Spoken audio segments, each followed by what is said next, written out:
upang mapakinggan natin ang hinalot ni Diyos na kailangan sa bawat isa. Kaya sa mga kapatid ay apisapan muli sa inyo mga kapatid. Kayo po ba ay natutuwa na ang ating mga kapatid ay makasama sa huling araw ng Sabado sa taong ito, 2012. At tayo po ay patungo na sa 2013 at panibagong pong paglalakbay ang ating tatahanan sa taong 2013. Kaya mga kapatid, kung ano man ang mga pagkukulang natin ngayong taon, ay may panahon pa para natin po mapunuan kung ano mang pagkukulang natin sa taong ito. At sa 2013 mga kapatid, sikapin po natin na magampanan po natin ang paglilingkod na buong pagtatapa sa ating dakilang Diyos. Kaya sa umaga nito mga kapatid, nais kong talakayin po natin ang daan tungo sa langit. Kung tayo ay nagkulang sa ating paglalakbay ngayon, pag-aaralan po natin kung ano ba talaga ang kahalagahan ng binabanggit sa tatlong na usahan, daan tungo sa langit. Ito mga kapatid ang ating pag-aaralan ngayong umaga. Ngayong umaga ay nais kong pag-aaralan po natin ito sapagkat ito po ay napakahalaga. Bilang isang lingkod ng Diyos, kinakailangan malaman din natin ang ating paglalakbay sa lingkod ito. Siyasatin po natin ang ating mga sarili kung tayo pa ba ay may pagkukulang o wala na. Mga kapatid na ang lingkod, maraming pagkukulang na dapat mabuhay sa ating paglalakbay.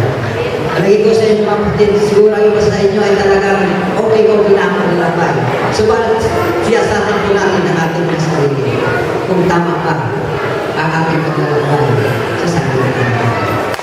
Kaya sa umaga ito mga kapatid, nais kong pasahin ang ating pag-aaral ng umaga sa Isaias.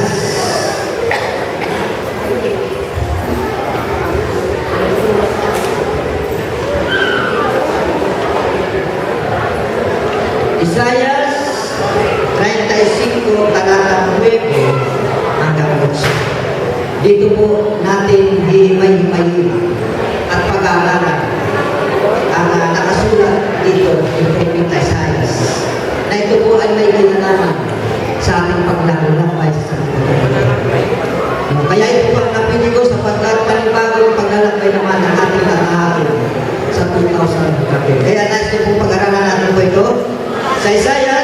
Kung bubuksan ang inyong mga Biblia ay ganito po ang pagkakasabi niya. Basahin ko muna mamaya ay iisa-isa natin ang talatang ito na ating pag-aaral. Ang sabi po sa 8, at magkakaroon doon ng isang lansangan at ng isang daan.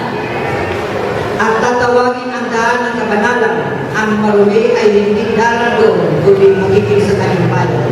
Ang mga palagay sa tao, oo, maging ang mga mamang ay hindi mga liligaw doon.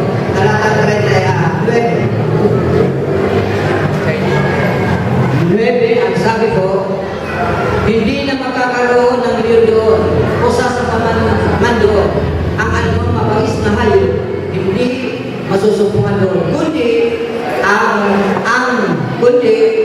mga tubos ay lalakad doon. 35, ang sabi. 35 ang sabi mga kapatid, talatang 10.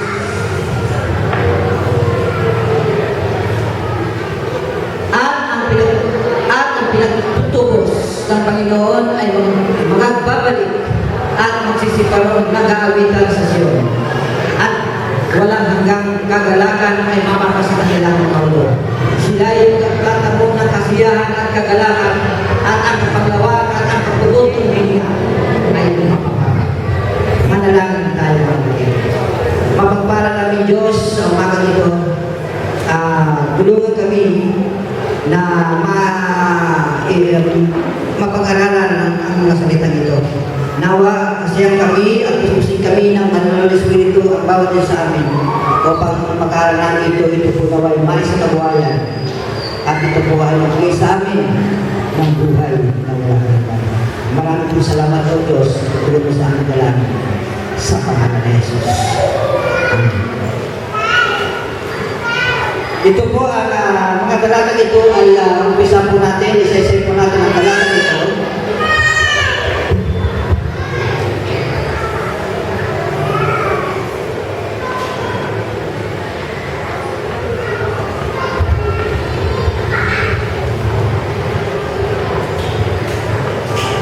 Isa-isa po natin ang talatang ito mga kapatid. Alam niyo po ba mga kapatid, ang mga tao ay nakakagawa ng magandang daan. Maging sa Imperyo ng Roma at ang mga nagaganda ng bansa doon po sa makabagong Europa. At ang naglalakihan highway sa bansang Amerika at maging sa Middle East at Asia at totoo po napakaganda ang nagagawa ng mga tao. At maging sa ating bansang Pilipinas mga kapatid, kung kayo ay sino po ba nakadaan sa inyo sa Magallanes? Yung overpass dyan mga kapatid, tatlong balapag yan. Pero kung titignan mo mga kapatid, ang bawat kalsada ay mayroon tiyak na patutungan.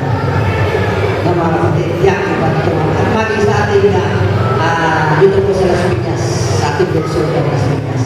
Kung mapapansin po natin dito sa Putilong, nandiyan po ang malapad na ginawang kalsada at tatubong na pagkaganda kapag ito ay nasa kabinaran. Yun po napapansin niya mga kapatid. Subalit, tandaan po natin at pagkubulan ng pansin. At itanin po natin sa ating mga kaisipan mga kapatid. Yung ipinangako ng Diyos sa atin, yung pangalangin ng nadan, na ito po ay inilaan sa kanya. Kaya mga kapatid, atin ang umpisahan. Ito po ay isa lamang sa mga itatasyon ng ating mga pag-aaral na yung umaga. Ang sabi po dito sa talata 8 ng 35, yung pong nasubaybayan, hindi mo subaybayan. Ang sabi po sa unang talata 8, ang sabi, at magkakaroon doon ng isang lansangan at ng isang daan at tatawagin ang daan ng kabanalan. Ang marumi ay hindi darang doon, kundi magiging sa kanyang bayan ang mga panlalakad na tao. Maging ang mga mama ay hindi maluluto. Mga kapatid, pansinin po natin ang talata ito. Habang po tayo kasi naglalakad sa buhay na ito, ayon sa talata, mayroon dalawang bagay na tayo dapat pagpulihan. Ipinagbubukas sa atin ang dalawang bagay na ito. Ano po yung dalawang bagay na ito na dapat po natin pagpulihan? Una, ang highway at ang low highway. Ang low para mga kapatid. Ito po yung mababangdal na ibig sabihin, ito po mga taong dumadaan dito. Ito po yung ang ito ay mga sagutan mga gawain. At marami po dito ang napapahamak. Kaya kung papasilin po natin talaga na ang akala natin ay tama na ang ating paglilingkod. Pero mga kapatid, siyasatin po natin ang ating sarili kung tama ba po ang ating paglalagay sa lugar ito. Ang sabi nga po dito sa Kawikaan 14, talatang 12. Ang sabi po, may daan na tila matuwid sa isang tao, ngunit ang dulo niya ay mga daan ng kamatayan. Pansinin po natin, ito po ang nakakalungkot. Ito po ang papangalit kung hindi po natin sisiya sa atin ang ating paglalakbay sa salita. Kaya sasabihin mo sa sarili mo mga kapatid, ay ako tama ang aking pag-ikot sapagkat ako'y pinagpapalan ng Diyos. Ako'y pinagpapalan ng Diyos. Kung papasahin mo ang talatang 5 ng Mateo mga kapatid, ay sinasabi doon na kahit walang pinipili ang Diyos, lahat yan pinagpapala. Maging banal o hindi, maging banal o masamang tao ay inaaring galap ng ating Panginoon. Pasahin po natin, tubaybayin niyo po ako at papasahin po natin sa Mateo talatang 5:45. Tingnan niyo mga kapatid, kung ano po ang binabanggit dito sa talatang ito, na totoo po talaga ang Panginoon ay talagang walang itinatangin. Maging masama ka man, banal ka man, ay talagang totoo, pinagpapalan ng Diyos. Pakinggan niyo mga kapatid at papasahin ko, kaya pala naman natin ang pagiging ko sa kapatid. Ito po lang. hindi ko na-assert yung pangalawang mata. Ang sabi po dito, 45. No? 45, ang sabi dito sa Mateo, talatang 5, 45 ay ganito mga kapatid. Titingnan po natin kung ano pang sinasabi dito. Upang kayo'y maging mga anak ng inyong Ama na nasa langit, sapagkat pinasisikat niya ang kanyang araw sa masama at sa mabuti, at nagpapaulan sa mga ganap at sa mga hindi ganap. Pansinin po natin ang talatang ito. Baka sabihin nyo, hindi tayo nagkakapala, ay sapat na. No? Hindi po. Lahat po yan, ibibigay ng Diyos na tamang pag-ibigay. Kaya mga kapatid, dito makikita po natin sa ating mga pag-aaral na talaga po tayo ay kinakailangan ay subihin po natin mabuti ang ating pag-ibigay sa Diyos at ang ating paglalagay sa sanlibutan. Tulad nga po ito sa isang mayaman na ang sabi na tinanong ng Diyos. Ano po ba? Ang sabi niya po doon sa talatang Mateo, talatang 19. Basahin po natin para ating pumamaraan sapagkat ako po talaga ay hindi na kaya magsaulo ng mga talata. Hindi mo tayo kakad. Ang sabi po dito sa talatang 19, talatang dito na lang po sa 21. Sinabi sa kanya na ito po yung tao mayaman na ang lahat ng daw ay magagawa mo. Sabi dito ito, sure natin na lang po natin para makakaba ating pag-aaral. Sinabi niya sa kanya na Jesus, kung ibig mo maging sandal, tumayo ka. Ipagbili mo ang tinatangkili mo at ibigay mo sa mga duka at magkakaroon ka ng kayamanan sa langit. At pumarito ka, sumunod ka sa akin. Talatang 22, natapot ng marinig ng binata ang ganitong pananalita, ay lumaw siya na manglaw sapagkat siya ay isang maraming pag-aaral. Pansinin po natin ang talata. Itong tao ito, nasusunod niya, sabi niya nasusunod niya. Siya po ay nagsisimba rin ang araw, nagbibigay siya ng mga ikabok, lahat ng bahagi ay kanyang nasusunod. Pero may isang bagay siya na meron pa po siyang pagkukulang sa kanyang paglalakbay o pagpapalatay sa ating buhay. Ito marahil tao ito sa aking pag-iisip. Ito marahil tao ito ay mayaman. Marahil kaya ang kanyang hanap buhay ay may isa siyang pagawa. Bagamat siya ay nagbibigay ng sapat na ikapo sa Diyos, no? Sa ating Panginoon. At maging sa gobyerno, nagbibigay siya ng sapat. Pero mga kapatid, lubos na naman po ang kanyang mga tao. Sapat ba ang kanyang pagbibigay na sweldo sa kanyang mga tao? Siya ay mayaman sa pagtara ng magkagawa ay kulang ang kanyang ibinibigay. Dito po ating tatandaan po natin ito mga kapatid. Isa sa mga bahagi ito na kinakailangan po talaga tayo suriin po natin ang ating mga sarili sapagkat ang sabi dito, may isang bagay lang itong bayaran ito dahil mayroong pakukulang. Subalit, ang sabi ng Panginoon sa talatang 23, at sinabi sa kanya na Jesus, sa kanya ng alagad, katotohanan sinasabi ko sa inyo, mahirap na makapasok ang isang tao na naman sa kaharian ng Diyos. Tandaan po natin yan. Kinakailangan kahit tayo ay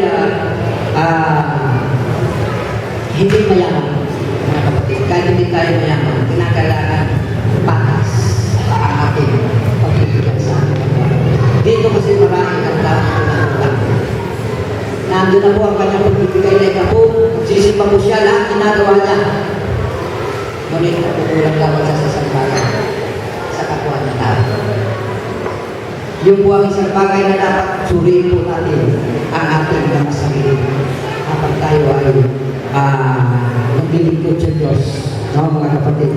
Kaya mga kapatid, ang pinagpalang daan, ito po yung daan ng kalinisan at katotohanan, mga kapatid. Ito na dito ay dalago sa ating mga puso sa pamamagitan, no, sa pamamagitan ng pag-ibig niya sa atin. At ang pinagpalang daan, mga kapatid, ito po yung daan ng kabanalan na ipinagkakaloob ang sarili sa Diyos no, na ito po ay kinakasihan ng banal na Espiritu upang makapaglakbay sa makalangin ng bayan kasama ang ating Panginoon Jesus. Pangalawang talata mga kapatid na ating pag-aaralan, ito po talata 9. 9 ng Isaias 35, kapitulo 35, talata 9. Sabi po dito, hindi na magkakaroon usong paman, o sasampaman doon ang anumang mabangis na hayop. Hindi masusukungan doon, kundi ang mga tubos ay lalakad doon. Isa pong napakagandang bahagi na ito po yung tinatawag na pinakapipinsalan ka, mga kapatid. Alam niyo mga kapatid, sa ating paglalakbay ngayon, ito pong talaga tumapangalit. Mahirap na talaga ngayon ang isang magtiwala sa tao. Nung kapanahon ng mga kapatid, nung ako'y pinata ay hindi pa ganito katalamak ang kasamaan ng tao. Ngayon mga kapatid, totoo po napakarami na ng magnanakaw. Bakit nangyayari sa ating kapanahon na ng ganito mga kalagayan, yung masamang tawag, nandiyan po ang paggamit ng masamang elemento ng lugar. Mapapansin mga kapatid, kasi alam mo ako ay may kaibigan na talaga po siya addict. Ang sabi niya, alam mo, gusto ko na sana magbago pero hindi ko maiwanan. Ang sarap ng tama ng lugar. Alam niyo, ako ay hina ko yung pagkakating ako ng lugar. Nakapasabi sa akin, ako ay tumalakas. Ang kaisipan ko ay talagang parang tumatalin at mabilis ang aking pag-iisip. Kaya talagang hindi ko maiwanan ito sapagkat ito ay nagbibigay sa akin ko ng lakas, tapang ng loob. Kaya alam mo ba yung mga magnanakaw na yan, hindi makapagnanakaw yan ng talagang malakihan, no? Kung hindi sila nakagamit ng droga, mga kapatid.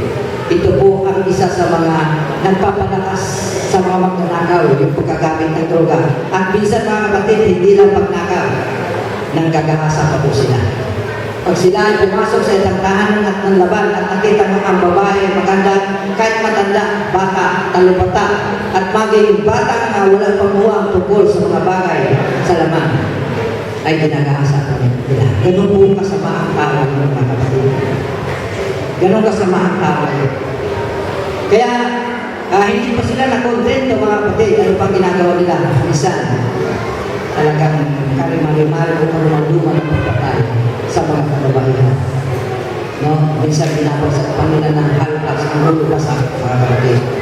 Nakakalungkot mga kapatid. Sapagkat talaga ang panahon ay malapit na dumating.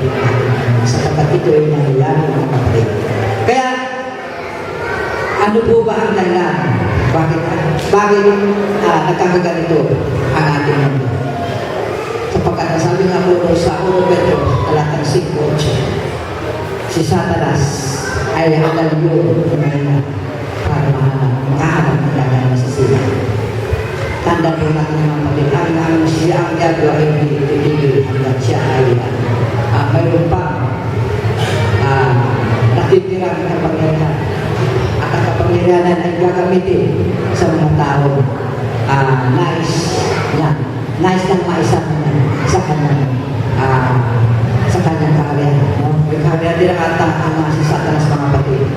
At alam niyo po ba, ang kanyang pinipili ay walang iba kundi yung mga lingkod ng Diyos. Tandaan mo natin mga kapatid na si Satanas hindi titigil hanggang mayroong mga tao nagiging sa ating Panginoon. Nais ni Satanas na ang lahat ay mapakanya. Pero ang ating Panginoon hindi ko papayag. Kasi ang sabi ng Panginoon sa talata 1, 16:33, ay ganito po ang sabi niya, nung siya po ay kasama niya ang kanyang mga alagad. Ano po ang sabi niya sa 1:33? At maging sa ating kapanahunan ay dapat ito po ay ating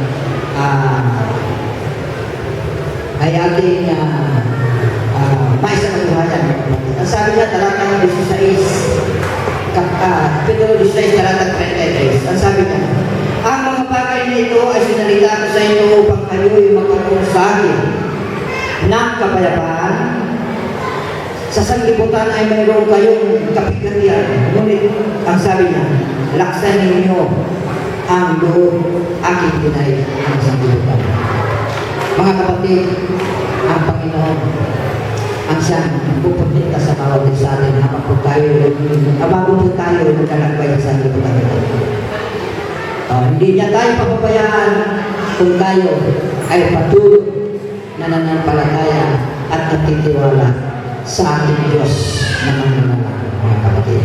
Kaya, ang Panginoon, ang daan na ating masusundan, na sadyang walang pangalit, mga kapatid. Ano lang ang ating gagawin natin para hindi tayo masanggol sa ganitong ginagawa ng Satanas ng mga panitinda? Basahin lang po natin ang ating banal na kasulatan. Sapagkat sa banal na kasulatan, ito po ay may mga pangako. No? Mga pangako na nagbibigay sa atin ng lakas. Gumawa lang tayo, mga kapatid. Gumawa ng banal na gawain ng ating Panginoon na tunay na ituturo sa atin ang tamang daan na makalangin upang tayo ay hindi tayo mapahamak. Ang sabi nga po doon sa Juan 14, kung babasahin po natin, sinasabi sa kanya na Jesus, ako ang daan at ang katotohanan at ang buhay. Sino man ay di makaparoon sa Ama, kundi sa pamamagitan mo.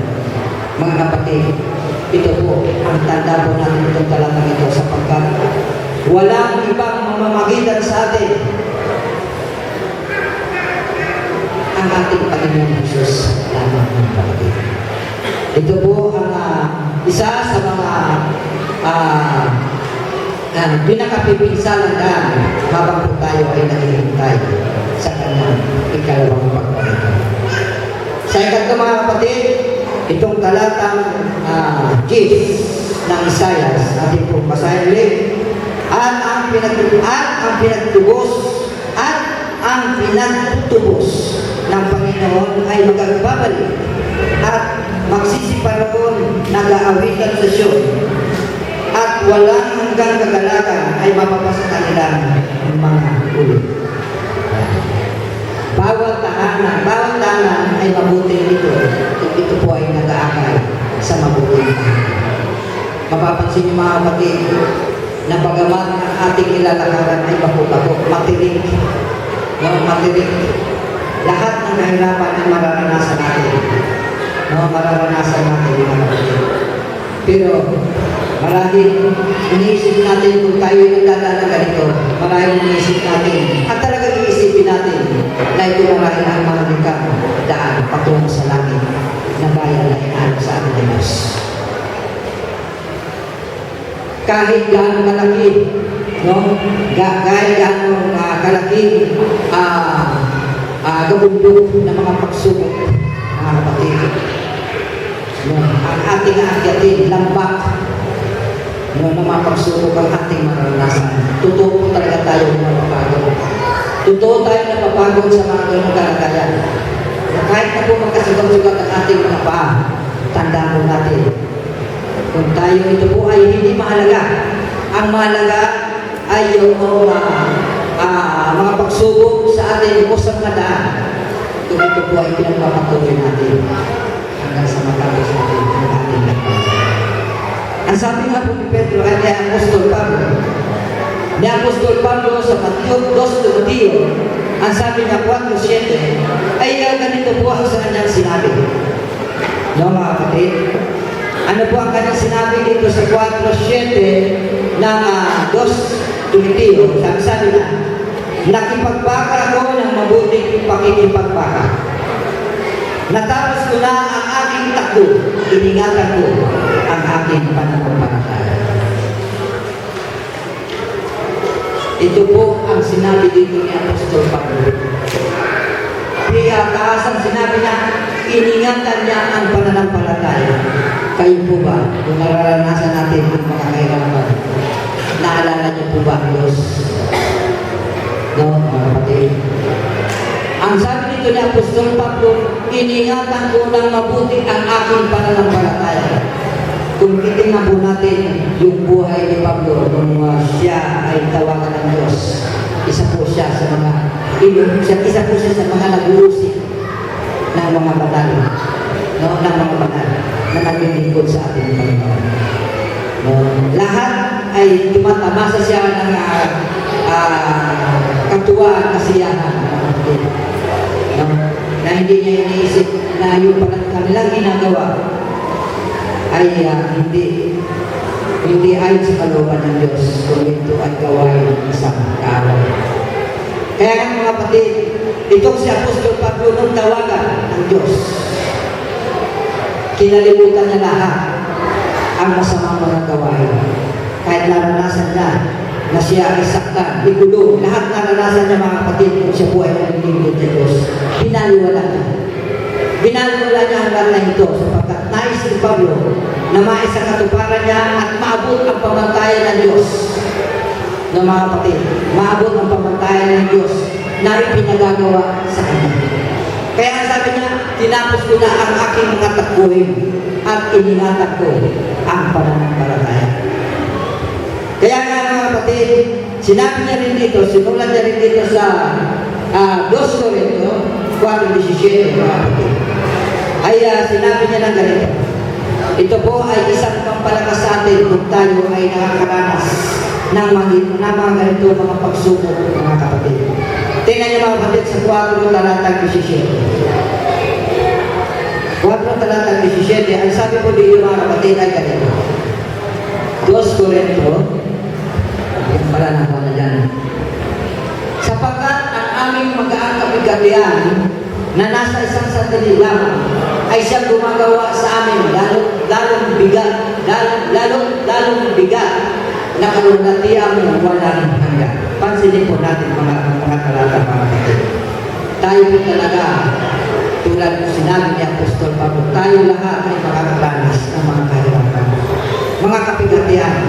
Pero mga kapatid, ang bunga nito, ang bunga ng mga bagay na ating mga paghihirap, kung tayo ay dapat na naglilingkod sa Diyos, bunga na walang hanggan katulad.